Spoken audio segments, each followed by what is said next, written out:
Le fascicule se divise en 3 sections. Il y a la première section qui vous présente des particularités démographiques, socio-économiques.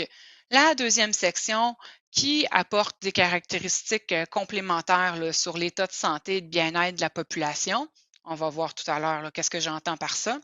Et la troisième section qui permet de faire un résumé, hein, parce que des fois, là, les chiffres sont tellement foisonnants et pointent dans différentes directions, mais comment je fais pour avoir une espèce d'aperçu, une espèce de synthèse sur ma communauté et surtout de pouvoir comparer les communautés les unes par rapport aux autres.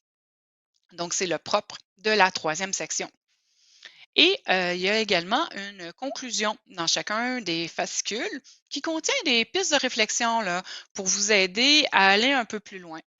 Et peut-être connaissez-vous Martin Robitaille, qui a longtemps accompagné là, pour la démarche du portrait des communautés, autant dans sa première version que la plus récente version.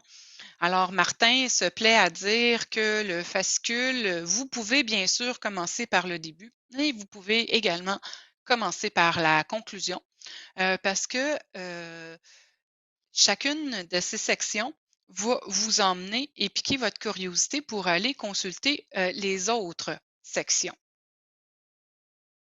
Allons voir plus en détail, parce que quand je vous dis ça, là, particularités socio-démographiques, état de santé, bien-être, je parle peut-être un peu chinois.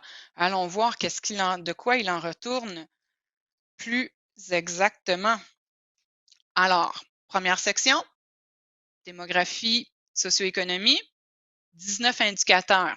Bon, ils sont tous listés là, je ne vous les lirai pas.